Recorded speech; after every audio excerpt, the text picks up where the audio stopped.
Alhamdulillah wassalatu wassalamu ala Rasulillah wa ba'd. Kita sambung siri menghayati doa yang ke-29 sikit kali ini. Dan doa yang akan kita sentuh pada kali ini ialah doa yang mana telah Allah rakamkan, iaitu doa Bani Israel yang ada di dalam Al-Quran dalam surah Yunus ayat yang ke-85 dan yang ke-86, di mana Allah Subhanahu wa taala menceritakan mereka berdoa, Rabbana la taj'alna fitnatan lil qaumil zalimin wa najjina bi rahmatika minal qaumil kafirin. Maksudnya, Rabbana la taj'alna fitnatan lil qaumil zalimin. Wahai Tuhan kami, jangan kau jadikan kami ini sebagai satu fitnah kepada kaum yang zalim. Wa najjina bi rahmatika minal qaumil kafirin, dan selamatkanlah kami dengan rahmatmu daripada kaum kafir, kaum yang engkar kepada Allah Jalla wa'ala. Doa ini penting juga untuk kita menghayatinya dan memahami bagaimana Allah Subhanahu wa taala merakamkan doa mereka. Kita sudah pasti doa-doa yang dirakamkan oleh Allah di dalam Al-Quran ataupun yang dinukilkan semula oleh Nabi kita Muhammad sallallahu alaihi wasallam dalam sunnah, tentulah doa-doa itu mempunyai kedudukannya yang tersendiri dan mempunyai keistimewaannya sehingga Allah menceritakan balik doa mereka kepada kita. Of course, Bani Israel ramai mereka zaman itu, banyak yang mereka doa kepada Tuhan mereka, kepada Allah. Tapi bukan semua doa mereka yang Allah sebut balik untuk kita ingat ataupun untuk kita pelajari, untuk kita tahu. Apabila Allah Subhanahu wa taala menyebut semula doa itu untuk kita pelajari, untuk kita baca, bererti doa itu mempunyai sesuatu yang sangat signifikan, sangat penting untuk kita mengambil iktibar daripadanya atau mengikutinya ataupun mengulanginya. Kita kembali kepada ayat ini yang di dalam surah Yunus ini, dalam doa ini. Sebelum doa ini, Allah Subhanahu wa taala menceritakan tentang keadaan kezaliman Firaun pada zaman itu. Apabila Firaun, semua kita tahu Firaun ni dia bukan nama individu. Firaun ni adalah gelaran bagi pemerintah Mesir ketika zaman Nabi Musa alaihissalam. Sebelum dan selepas itu juga ada Firaun. Jadi cuma Allah tak sebut dah dia Ramses 3 ke 4 ke, tak sebut. Kerana yang penting ialah, yang hendak kita pelajari ialah watak itu. Supaya watak itu jangan diulangi, watak itu supaya kita tahu bagaimana untuk menghadapi watak yang jahat dan zalim yang seperti itu. Allah Subhanahu wa taala menceritakan pada ayat yang ke-83, Allah menyatakan, Fama amana li Musa illa dhurriyatun min qawmih ala khawfin min Fir'aun wa malaihim an yaftinahum inna Fir'auna la'alin fil ardi wa innahu laminal musrifin. Allah menyatakan fama amana li Musa illa dhurriyatun min qawmih. Tidak beriman dengan Musa melainkan satu kumpulan zurriyah, yakni young man from his kaum. Hanyalah satu kumpulan a group of young men, a few of young men yang beriman dengan Nabi Musa alaihi salam. Yang lain kenapa ala khaufin min Fir'aun wa malaihim? Kerana disebabkan takut kepada Firaun dan juga kuncu-kuncunya. Firaun and his chiefs. Dia takut kepada mereka ini. Ataupun hatta yang beriman itu pun beriman dalam keadaan takut tindakan yang diambil oleh Firaun dan juga pembesar-pembesar Firaun. Inna Fir'auna, Allah kata sesungguhnya Firaun la'alin fil ard, meninggi diri di atas muka bumi, wa innahu laminal musrifin, sesungguhnya dia termasuk di kalangan golongan yang musrifin, yang melampaui batas. Sebab tu dalam Quran ada banyak tempat juga orang yang membazir, Allah kata melampaui batas. Sebab tu melampaui batas ini salah satu sifat Firaun. Sebab kita kena hati-hati dengan daripada jadi golongan yang musrifin, yang melampaui batas. Kerana itu juga ciri Firaun.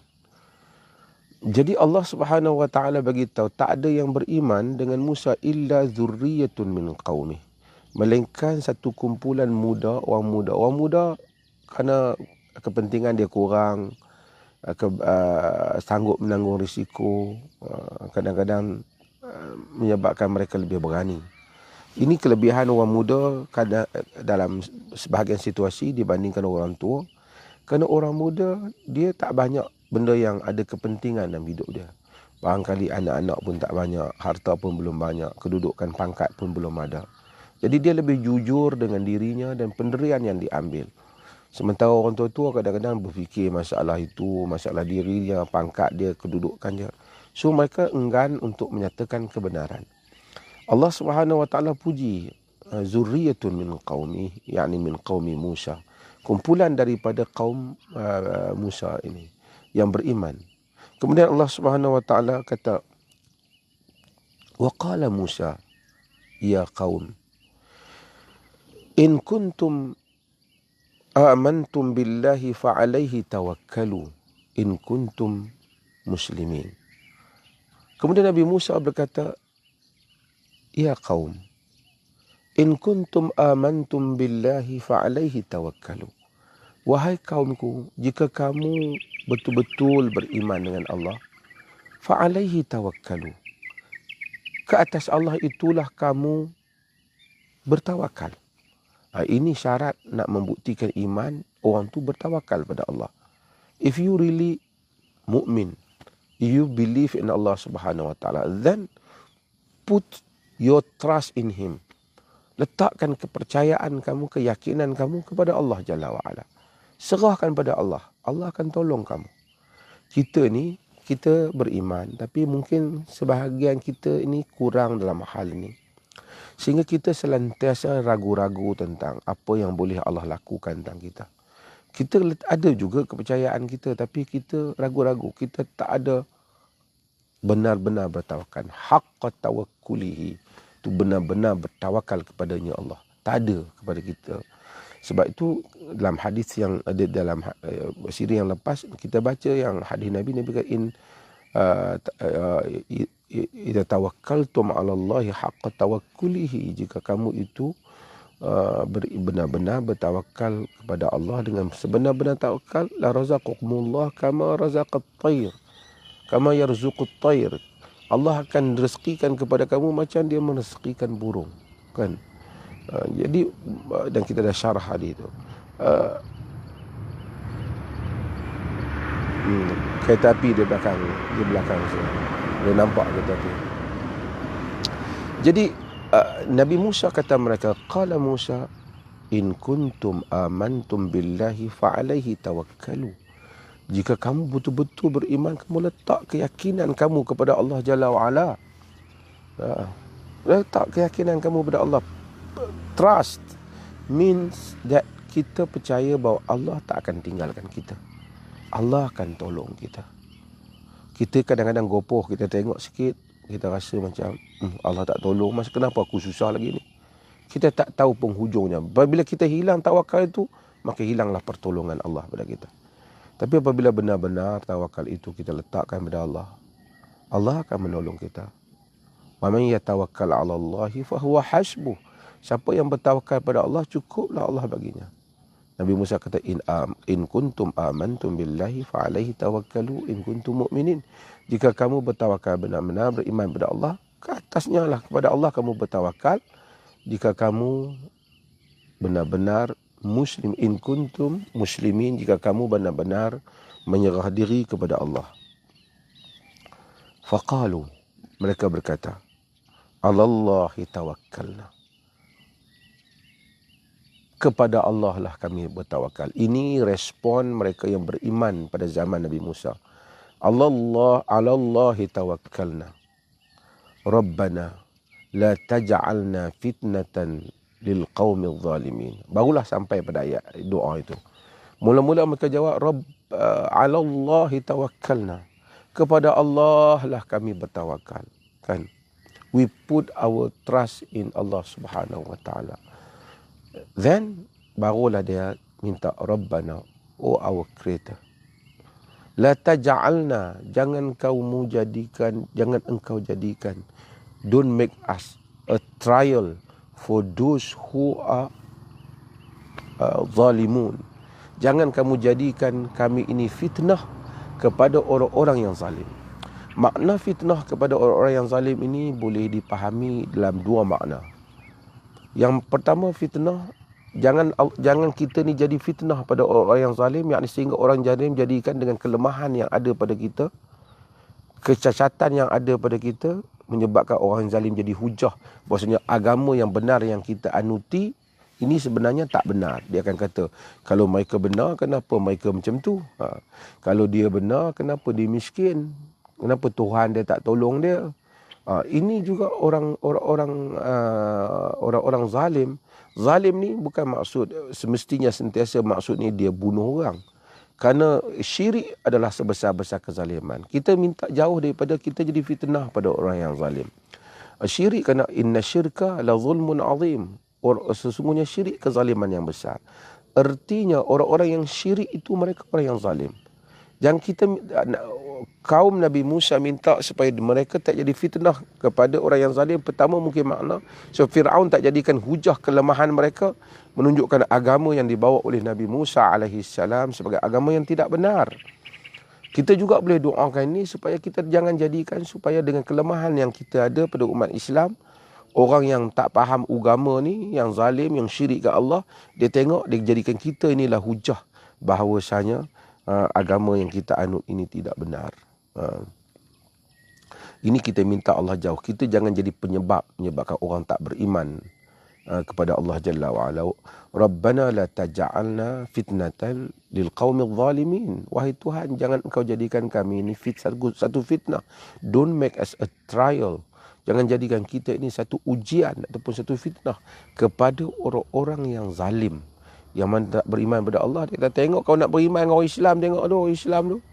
Bukan ada syarikat-syarikat besar. Dia fikir daripada sisi dunia dia mungkin tak memahami makna nikmat iman dan seumpamanya. So dia jadikan kelemahan kita. Kerana kita bekerja dengan dia rasa kita ni kuli dia tokai kita, dia rasa agama kita lekeh. Kita minta Allah jangan jadikan kita sebab itu. Supaya Allah, kalau Allah tak jadikan itu, walaupun kita di mana kedudukan kita sentiasa dipandang, nampak kedudukan yang tinggi di dalam jiwa mereka. Ada haibah kita. Walaupun kita mungkin pekerja bawahan dia, tapi kita ada haibah kita. Ada haibah iman.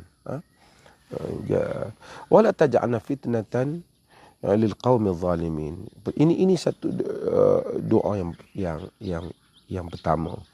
Dan kita juga kena bertindak supaya tidak menjadi fitnah kepada orang lain di dalam beragama. Saya masih ingat barangkali saya pernah cerita dulu tentang ketika saya ke Jepun, saya tengok satu orang tu dia nak masuk Islam, orang Jepun, kerana nak berkahwin dengan satu wanita Muslimah. Tapi dia kata dulu dia pernah berfikir nak masuk Islam. Dia pernah, pasal Jepun ni mereka tak ada agama, spiritual element dalam diri mereka tu tak ada. So bila dia datang melancong di sebuah negara, dia kata dia dibawa oleh sebuah teksi dan drivernya seorang Muslim. Driver tu minta izin kepada dia untuk berhenti sekejap. Tak apa, kalau nak potong cas pun dia nak pergi sembahyang sekejap. Jadi driver tu berhenti pergi solat. Jadi orang Jepun ni dia rasa kagum. Dia kata dia rasa macam alangkah indahnya jika aku ada kepercayaan seperti dia, ada amalan seperti dia. Dia berhenti dalam masa kerja dia kerana nak sembahyang. Dia ingin tahu apa agama yang menyebabkan hal itu telah menyebabkan dia demikian bagus. Siapa yang pergi ke negeri Jepun, dia akan tahu orang Jepun ni memang betul-betul dia bekerja. Dia pagi, dia tidur, dia kerja, balik kerja, pergi kerja, balik kerja, pergi kerja, balik kerja, sehingga tidur di tempat kawasan ni. Mengantuk, rehat pun dalam kawasan stesen mereka tu. Mereka memang workaholic punya manusia. Dia ingin kepada agama tu. Cumanya dia kata bila kawan tu masuk balik ke dalam kereta, saya berbual dengan dia berjalan, tiba-tiba orang tu pergi buang sampah itu yang dalam kereta dia tu, dia buang keluar. Jadi bila dia buang keluar, dia kata, tadi aku rasa bagus dah agama dia. Tapi dengan dia buang keluar macam tu menyebabkan dia buat keputusan dia tak mau terima agama ni. Sebab apa? Dia rasa macam kalau agama ni benar, buat apa dia macam tu pergi buang sampah dekat tingkap kereta, menyebabkan kotor negara dia. Ini adalah fitnah yang berlaku.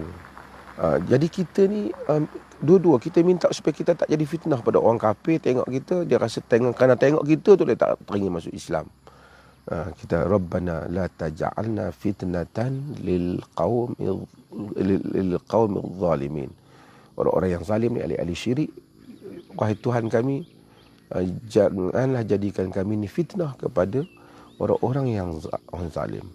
Cuma sebelum doa ni tadi, dia sebut alallahi tawakkalna, kepada Allah kami bertawakal, kemudian baru dia doa. Jadi ini pun satu contoh bagaimana dia bertawasul. Ya Allah, aku beriman denganmu, maka terimalah doaku. Umpamanya itu, ya Allah, aku bertawakal kepadamu, kurniakanlah hajatku. Ini adalah cara kita bertawasul dengan amalan kepada Allah Jalla wa'ala. Dan ayat ini menunjukkan contoh bagaimana Bani Israel sebelum niat doa ini, dia kata alallahi tawakkalna rabbana la taj'alna fitnatan lil qaumil zalimin. Ke atas Allah lah kami bertawakal, wahai Tuhan kami, jangan kau jadikan kami fitnah kepada kaum yang zalim. Okey.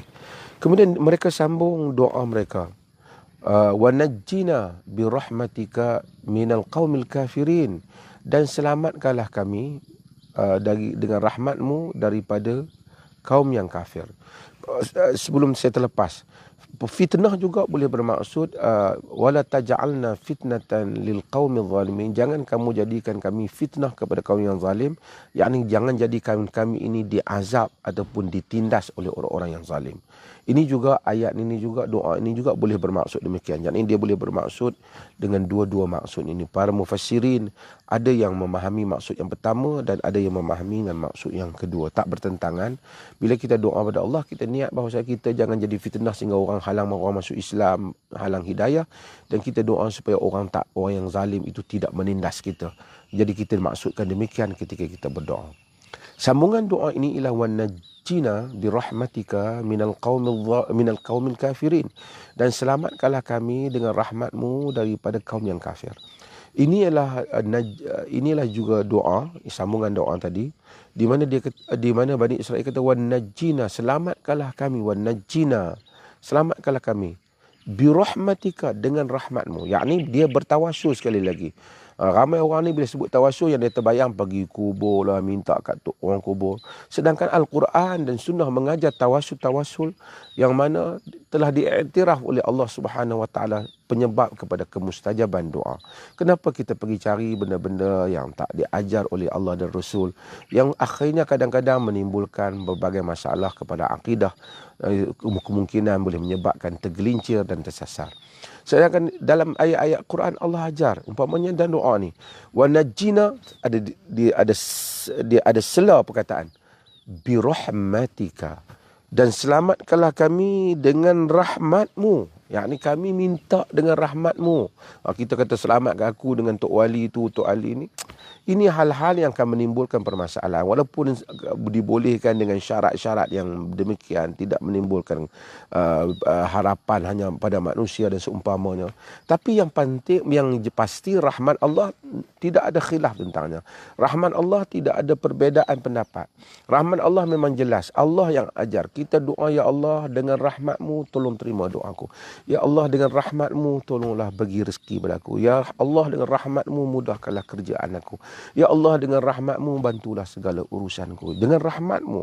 Macam Imam Bani Israel, wa najjina bi rahmatika minal qaumil kafirin, dan selamatkan kami dengan rahmat-Mu daripada kaum yang kafir.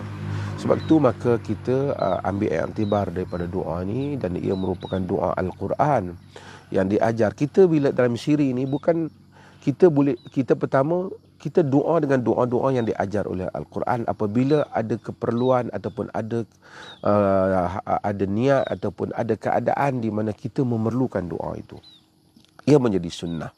Dan doa ini pun kita sentiasa perlukan.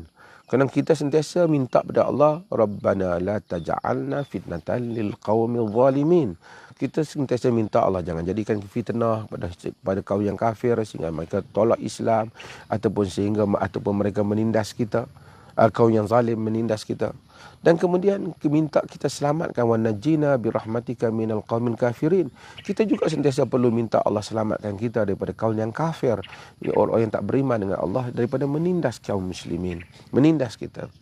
Dan kita juga belajar uslub, belajar bagaimana pendekatan dan cara, method yang disebut di dalam doa-doa ini supaya dapat kita pakai di dalam doa-doa yang lain. Umpamanya dalam doa ini kita belajar bagaimana sebelum dia doa, Rabbana wa 'alallahi tawakkalna. Ya Allah, kepada Allah lah kami bertawakal, wahai Tuhan kami. Itu juga cara berdoa. Kita, ya Allah, padamu lah aku beriman dan bertawakal, mengharap. Ya Allah, terimalah harapanku. Ini adalah cara yang diajar Al-Quran. Kemudian bila kita nak minta, ya Allah, dengan rahmat-Mu mudahkanlah urusanku, angkatlah kedudukanku, berilah rezeki kepadaku. Ini juga cara yang disebut di dalam doa ini. Ini semua memberi manfaat kepada kita untuk kita pelajari doa-doa Al-Quran, kerana doa Al-Quran ialah doa yang ditunjuk oleh Allah Subhanahu Wa Taala sendiri pada kita, dan dengan itu maka insya-Allah dengan menggunakan pendekatan doa Al-Quran, doa-doa kita akan dimustajabkan oleh Allah. Bukan saja doa itu dimustajabkan Allah, kita akan belajar akidah, kita akan belajar iman, kita akan belajar adab, kita akan belajar bahasa, bagaimana untuk berbicara dengan Tuhan kita Jalla wa'ala. Dengan itu maka mudah-mudahan Allah rahmati kita pada siri ini, dan harap semua akan jelas. Saya harapnya jelas semua dalam perbincangan kita ni. Sebelum kita tamat, saya sekali lagi pohon sebagai amal kebaikan kita bersama semua yang dengar ini untuk kongsi, share link kita ini supaya dapat dimanfaatkan oleh sahabat-sahabat yang lain juga. Mudah-mudahan Allah rahmati kita dan kita sambung siri kita ini pada siri yang akan datang esok ataupun seterusnya insya-Allah. Sekian, wassalamualaikum warahmatullahi wabarakatuh.